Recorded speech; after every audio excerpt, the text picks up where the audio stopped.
સ્વાધ્યાયનો 14મો દાખલો એ એકબીજાથી 30 સેન્ટીમીટર અંતરે આવેલા 1.5 માઇક્રોકુલમ અને 2.5 માઇક્રોકુલમ જેટલા બિંદુવત વિદ્યુતભારોને જોડતા રેખાખંડના મધ્યબિંદુએ તથા બી આ રેખાખંડને લંબ મધ્યબિંદુથી 10 સેન્ટીમીટર દૂરના બિંદુએ વિદ્યુતસ્થિતિમાન તથા વિદ્યુતક્ષેત્ર શોધો. હવે સ્વાધ્યાયના 14મા દાખલામાં આપણને એવું કીધેલું છે કે બે વિદ્યુતભારો છે. Q1 બરાબર 1.5 માઇક્રોકુલમ, Q2 બરાબર 2.5 માઇક્રોકુલમ, બંનેને એકબીજાથી 30 સેન્ટીમીટર. બેનું વચ્ચેનું જે મધ્યબિંદુ છે, મધ્યબિંદુ આગળ પહેલાં આપણે વિદ્યુત સ્થિતિમાન અને વિદ્યુત ક્ષેત્ર શોધવાનું છે. તો વિદ્યુત સ્થિતિમાન શોધવાનો પ્રયત્ન કરીએ તો ધેરફોર O પર વિદ્યુત સ્થિતિમાન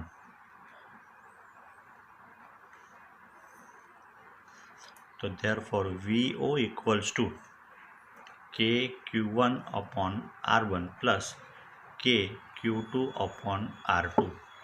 तो K upon R Q1 plus Q2 કારણ કે R1 બરાબર R2 બરાબર R બરાબર આપણું 0.15 મીટર થઈ જશે.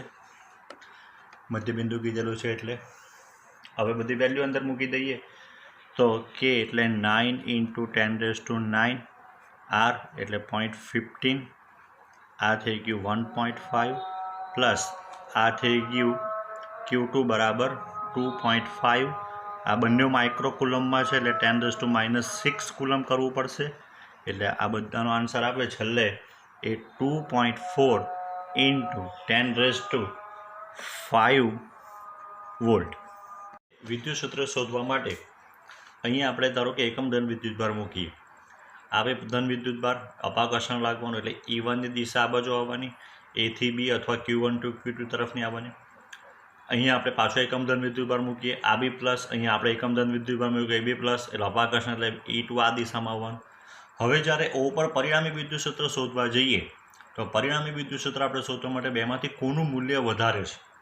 તો જો બંનેનું અંતર તો સરખું છે એટલે જેનું વિદ્યુતભારનું મૂલ્ય વધારે આપણે એમ કહી શકાય કે એને એ દિશામાં પરિણામે આપણને વિદ્યુત ક્ષેત્ર મળે, આપણે એમ કહી શકીએ. તો હવે આપણે જો O ઉપર વિદ્યુત ક્ષેત્ર શોધવું હોય તો therefore O પર પરિણામી વિદ્યુત ક્ષેત્ર જો શોધવું હોય તો E બરાબર E2 માઇનસ E1. E2 એટલે K Q2 upon R2નો square minus K Q1 upon R1નો square is equals to K upon R square Q2 minus Q1. ફરી પાછું આપણે કહી શકાય કે R1 બરાબર R2.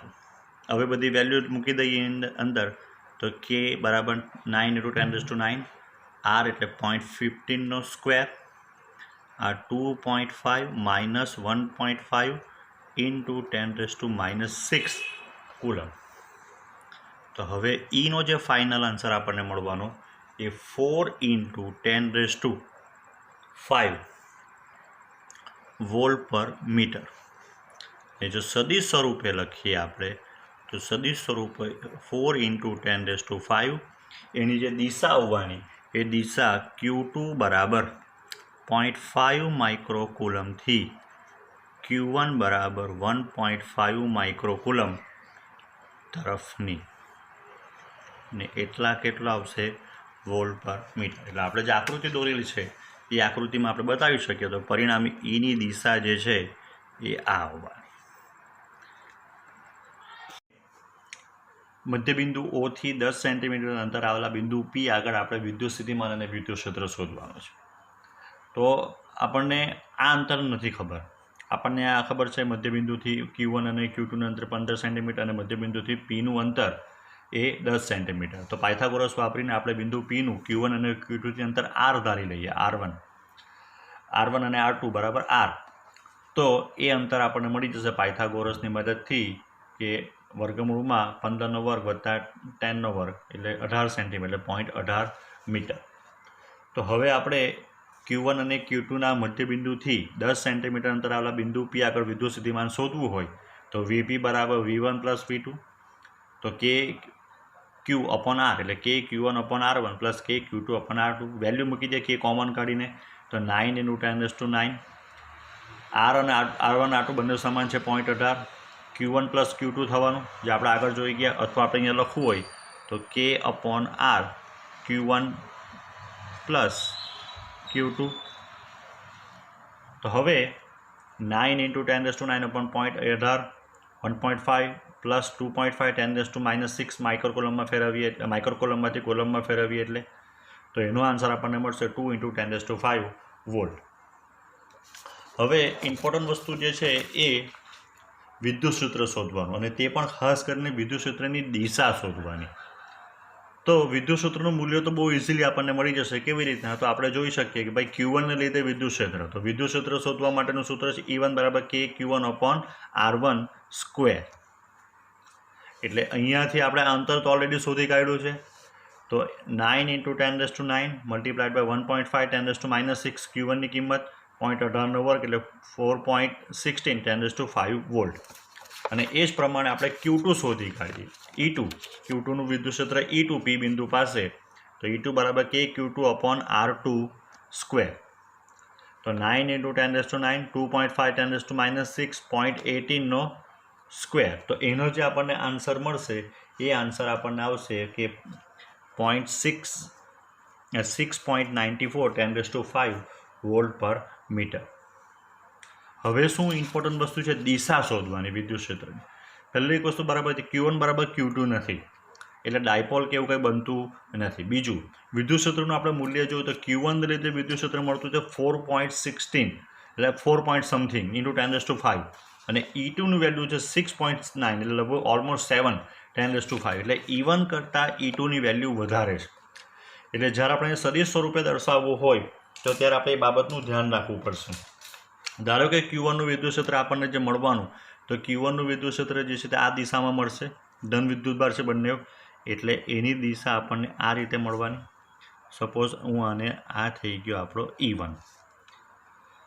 બીજું આપણને વિદ્યુત ક્ષેત્ર જે મળવાનું E2 ને લીધે, તો E2 ને લીધે વિદ્યુત ક્ષેત્ર આપણને જે મળવાનું એ આ દિશામાં.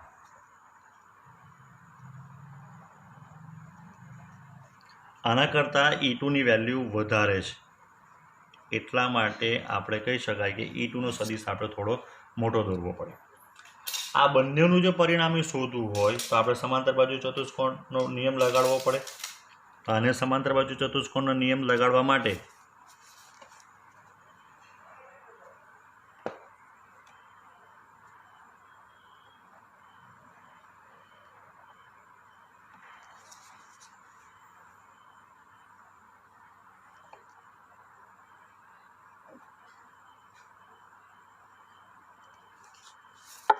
એટલે એનું જે પરિણામી જે આપણને મળવાનું એ પરિણામી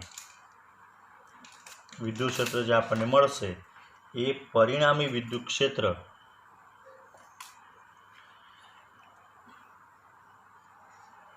આ દિશામાં મળશે E. હવે Eની જો દિશા આપણે નક્કી કરવી હોય તો આને હું ધારો કે પાછળ લંબાવું આ, બરાબર છે. આને હું ધારો કે X અક્ષ કહી દઉં, બરાબર છે. આ બિંદુ આગળ અહીંયા ટચ થયું. જો હું આ ખૂણો જે છે,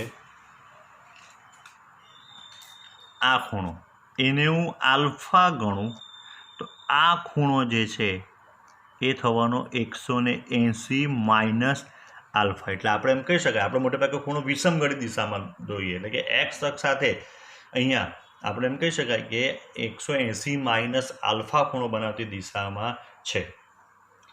બીજા બધા ખૂણોની વાત કરીએ જે આગળ જતાં આપણને જરૂર પડવાની છે તે, તો આ આખો જે છે આ E1 આ દિશામાં, આ દિશામાં, એટલે આ આખો જે બેની વચ્ચેનો જે ખૂણો બને એ ખૂણો થીટા બને.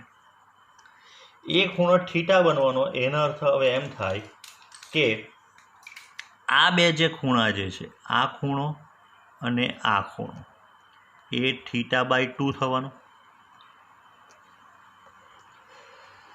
બરાબર છે. આ ખૂણો જે આપણને મળવાનો E1 સાથે E જે ખૂણો બનાવે તે, જે E જે છે એ E1 સાથે જે ખૂણો બનાવે તે આપણો E છે. તો E જે આપણને પરિણામી જે મળ્યો તે E1 સાથે જે ખૂણો બનાવે એવું ધારો કે એને ડેલ્ટા કહો. તો અભિકોણ પ્રમાણે ડેલ્ટા કયો થવાનો? તો અભિકોણ પ્રમાણે ડેલ્ટા આ થવાનું. એટલા માટે હવે જે આ ખૂણો જે છે એ ખૂણો આપણને મળવાનો ડેલ્ટા માઇનસ θ/2. હવે આટલી લાંબી કસરત કેમ કરવી પડી?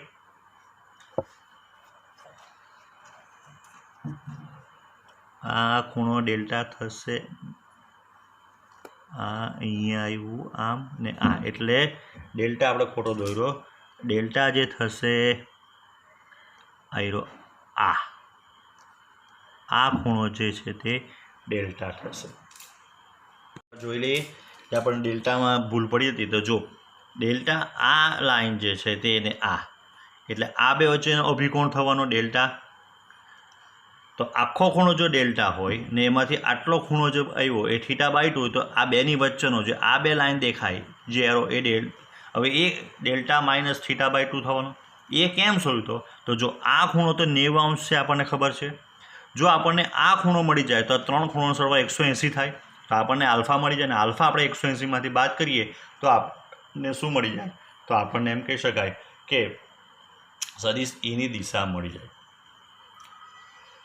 હજુ બી આપણે તે પહેલાં સદિશ એની મૂલ્ય બી શોધવું પડશે. તો એનું મૂલ્ય શોધવા માટે આપણી પાસે સૂત્ર છે કે ભાઈ E1 માનનો વર્ગ વત્તા E2 માનનો વર્ગ વત્તા 2E1 E2 cos θ વર્ગમૂળની અંદર, એટલે વર્ગમૂળની અંદર E1 સ્ક્વેર વત્તા E2 સ્ક્વેર વત્તા 2E1 E2 cos θ.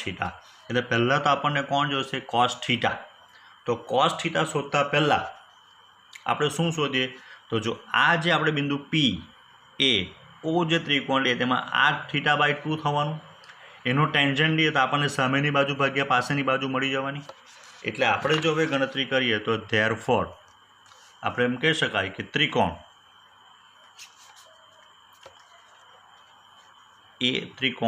AOP માં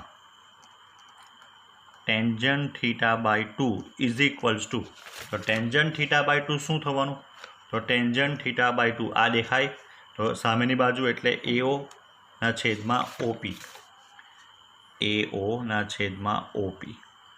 AO છે આપણી પાસે A થી O નું અંતર 15 સેન્ટીમીટર ને આ થઈ ગયું 10 સેન્ટીમીટર. તો 15 ના છેદમાં 10. તો therefore tangent θ/2 is equals to 1.5. હવે જો આપણે આનો ટેન્જન્ટ 1.5 શોધવા જઈએ તો એ કોનો આવે? તો ટેન્જન્ટ θ/2 બરાબર ટેન્જન્ટ 56 અંશ અને 19 minute. Therefore θ/2 is equals to 56 degree and 19 minute. તો થીટા ઇઝ ઇક્વલ્સ ટુ આપણને 112 અંશ ને 19 મિનિટ મળે, 38 મિનિટ. તો હું આને એવું બી લખી શકું કે થીટા ઇક્વલ્સ ટુ 90 પ્લસ 22 અંશ ને 38 મિનિટ. કારણ કે આપણે શું શોધવાનું છે? કોસ. તો ધેરફોર આપણે હવે કહી શકાય કે cos theta is equals two cos 90 + 22 degree અને 38 મિનિટ. તો આ સાઇન થઈ જવાનો 22 અંશ ને 38 મિનિટ. આપણે કિંમત કોની શોધતા છે? કોસની. ઉપયોગ કોનો કર્યો? સાઇનનો. પણ 90 + સમથિંગ એટલે બીજું ચરણ, બીજામાં મૂળ વિધેય કોસ આપણું ઓલ STC પ્રમાણે. એટલે આ થઈ ગયો માઇનસ, એટલે માઇનસ સાઇન 22 અને 38નો જોઈએ તો એ 0.3848 થવાનો, 3848 થઈ જવાનું. એટલે હવે આપણને કોસ થીટાની વેલ્યુ મળી ગઈ, જ્યાં થીટા એટલે કોણ છે? તો E1 અને E2 વચ્ચેનો ખૂણો. તો હવે આપણે E1નું અને E2નું જે છે તે માન એટલે કે એનું એ લોકોનું પરિણામી શોધીએ તો પરિણામી આપણને કેવી રીતના મળશે? તો ધેરફોર બિંદુ P પાસે પરિણામી વિદ્યુત ક્ષેત્ર તો E ઇઝ ઇક્વલ્સ ટુ વર્ગમૂળની અંદર E1 square plus E2 square plus 2E1 E2 cos theta. આ બંનેના માન આપણી પાસે ઓલરેડી છે. આનું માન છે 4.16 નો સ્ક્વેર પ્લસ આનું માન છે 6.94 નો square plus 4.16 multiplied by 6.94 minus 0.3848 અને વર્ગમૂળની અંદર વર્ગમૂળની બહાર 10⁵ કારણ કે સ્ક્વેર થવાનું, અહીંયા બંનેનો સ્ક્વેર થવાનો, અહીંયા બંનેને 10⁵ આખું આપણે બહાર કાઢી લીધું. તો આનું જે આપણને આન્સર મળશે એ 6.576 ઇન્ટુ 10⁵ વોલ્ટ પર મીટર. આ તો ઈનું આપણને શું મળ્યું? મૂલ્ય મળ્યું. હવે યાદ કરો, આપણે સદિશના સરવાળા માટે જે સમાંતર બાજુ ચતુષ્કોણની રીતનો જ્યારે આપણે આ સૂત્ર તારવેલું એ બી વાળું a² + b² + 2ab cos theta, તો આપણે પહેલાં તો શું શોધવું પડશે? ઈ કોની સાથે ખૂણો બનાવે? તો E1 સાથે ડેલ્ટા ખૂણો બનાવે. આપણને જ્યાં સુધી ડેલ્ટા નહીં મળશે ત્યાં સુધી તકલીફ છે. તો હવે આપણે એના માટે લખીએ કે ધારો કે EA E1 સાથે ડેલ્ટા ખૂણો બનાવે તો યાદ કરો કયું સૂત્ર આવતું? ટેન્જન્ટ બીટા જેની સાથે ખૂણો બનાવે એના સિવાયના ઘટકો લેવાના. તો એના સિવાયના ઘટકો એટલે E2 sin થીટાના છેદમાં E1 plus E2 cos theta. આપણે એ ને બીના સ્વરૂપમાં આવતું હતું. ધારો કે એ સાથે ખૂણો બનાવે ટેન્જન્ટ, આપણે જે પરિણામી જે આવતું હતું તો ટેન્જન્ટ ડેલ્ટા બરાબર આપણે લખતા હતા બી સાઇન થીટાના છેદમાં એ પ્લસ બી કોસ થીટા. ત્યાં આપણો સદિશ એ અને બી આવતો હતો. એટલે હવે E2 સાઇન થીટાની વેલ્યુ આપણે મૂકી દઈએ તો E2 સાઇન થીટાની વેલ્યુ તો 6.94 10⁵ ઇન્ટુ સાઇન કેટલો થીટા કેટલો છે આપણો? તો થીટા જે આપણને મળેલો તો 112, એટલે હું એને 180 માંથી બાદ કરવો પડશે. સાઈડ ઉપર કરીને બતાવું. સાઇન આપણે જોતો છે 112° ને 38 મિનિટ. તો આપણે એવું લખી શકાય કે સાઇન 180 ઓછા 100 ખાલી 100 નહીં પણ 67° ને 22 મિનિટ. તો એ આપણને જે મળશે 112. હવે 180 છે એટલે ખૂણો નથી બદલાવાનો, તો અહીંયા થઈ જવાનું સાઇન 67 ને 22. એટલે સાઇન 67 ને 22નો તમે જુઓ તો અહીંયા આપણે લખવું પડે 67 અને 22 મિનિટ. E1 આપણને કેટલું છે? તો E1ની વેલ્યુ જે છે એ 4.16 10⁵ પ્લસ અહીંયા તો E2 એટલે 6.94 10⁵ કોસ. પાછું થીટા આવ્યું. તો હવે થીટા કયો મૂકીએ? તો હવે થીટા આપણે મૂકીએ 90 વત્તા આપણે કેટલું કરેલું હતું? 90 પ્લસ 22 અને 38, કારણ કે 90 કરવાથી સાઇનમાં પણ એની કિંમત આપણે ઓલરેડી શોધી કાઢેલી છે. તો હવે બધી વેલ્યુ બીજી મૂકીએ તો 6.94 10⁵ પ્લસ મલ્ટીપ્લાય સાઇન. આની જે વેલ્યુ આવવાની એ વેલ્યુ કેટલી આવશે? તો એ વેલ્યુ આ ગુણાકાર છે 0.9234 4.16 10⁵ પ્લસ 6.94 10⁵.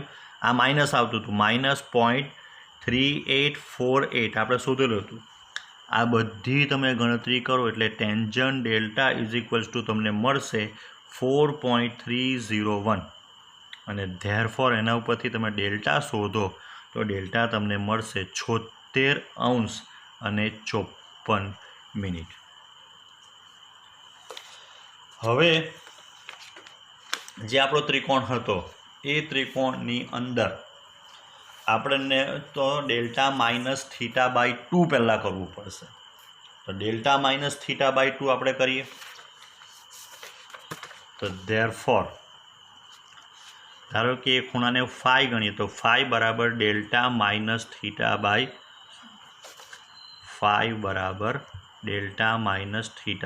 ડેલ્ટા કેટલો આવ્યો આપણો? તો ડેલ્ટા જે આપણો આવ્યો એ 76°54'। θ/2 આપણો કેટલો હતો? તો θ/2 જે 56°19' આપણને મળતું હતું। તો આ કેટલું થવાનું?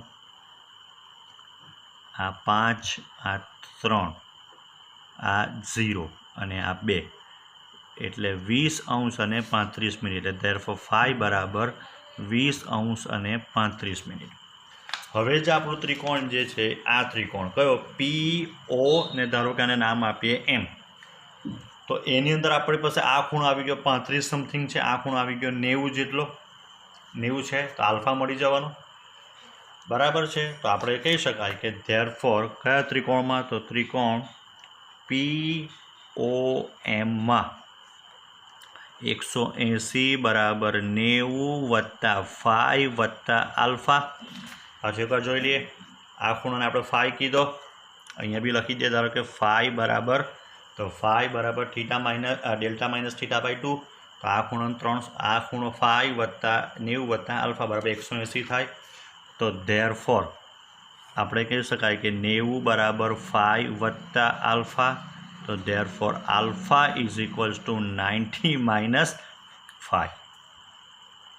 તો therefore alpha is equals to આપણે આને એવું લખી શકીએ 89 અને 60, સોરી અહીંયા અંશ અને અહીંયા મિનિટ, માઇનસ ફાઈ કેટલો છે? તો 20°35'। તો આ થઈ ગયું 5, આ થઈ ગયું 2, આ થઈ ગયું 9 અને આ થઈ ગયું 6। એટલે આલ્ફા જે આપણને મળવાનો એ આલ્ફા ઇઝ ઇક્વલ્સ ટુ 69° અને આપણને મળશે 25'। તો ધેરફોર હવે આપણે કહી શકાય કે સદિશ EA ધન x દિશા સાથે કેટલો ખૂણો બનાવતો હોય?